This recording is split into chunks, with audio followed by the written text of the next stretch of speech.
निफाड तालुक्यातील हे आहे काथरगाव। दिवस असल्यानं गावात थोडी वर्दळ दिसतीये। इतर ग्रामस्थ गटागटानं कुठं मंदिराच्या ओट्यावर तर कुठे दाराबाहेर बसलेले दिसतायत। चर्चेचा विषय फक्त भीती आणि दहशत, तीही वाघसिंहाची नाही तर मोकाट कुत्र्यांची। काथरगावसह आसपासच्या जळगाव, सुंदरपूर, कुरडगाव मध्ये गेल्या 1.5 वर्षांपासून कुत्र्यांनी दहशत माजवली आहे। 1,500-2 हजार लोकवस्तीच्या गावात तेवढ्याच संख्येनं मोकाट कुत्र्यांचा वावर असल्यानं ही वस्ती माणसांची की कुत्र्यांची अशी परिस्थिती निर्माण झाली आहे। कुत्र्यांच्या तावडीतून ना वृद्ध सुटलेत, ना तरुण, ना महिला सुटल्यात, ना मुलं।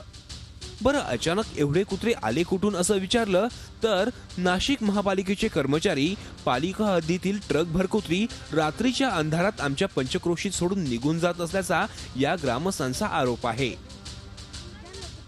कुत्रे गावात येत आहे, त्यांचे लोंडे येत आहे, रस्त्यावर बसताय, शिवारामध्ये ते मुक्त संचार करताय, शेळ्यांवर गायांवर, जे शेतामध्ये माणसं राबतात त्यांच्यावर ते अटॅक करतात, चावतात।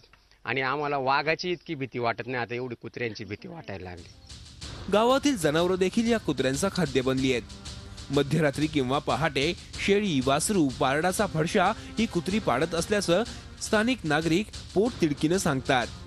जनावराला वाचवायला जावं तर कुत्री आपल्यावरच हल्ला करतील या भीतीनं कोणी पुढे जायलाही धजावत नाहीत। पोर जर सापडलं ना रानात हिमालयात, ते पोर सुद्धा धरलं, एवढं काम डेंजर आहे। आणि असं लहान वासरू, गाय, तिचं लगेच तिकडच काम करते। 10-20 जनावर खाऊनच टाकले ती। नाशिक महापालिका हद्दीतील ही कुत्री या भागात सोडली जात असल्याचा आरोप नागरिक करत असताना महापालिका मात्र या आरोपांचं खंडन करतेय।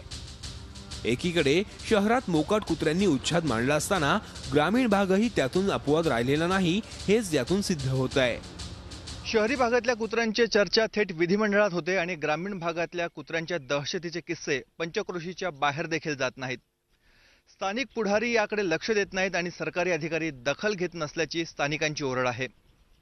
आता या भागात कुत्र्यांचा सुळसुळाट कसा झाला आणि जे मोकाट कुत्रे आहेत त्यांच्यावर प्रतिबंध कोण आणि कसा घालणार, हा खरा प्रश्न उपस्थित होतोय। व्हिडिओ जर्नलिस्ट मंगेशसह Mukul Kulkarni, Zee media, Nashik. Zee 24 Taas रहा एक पाऊल पुढे।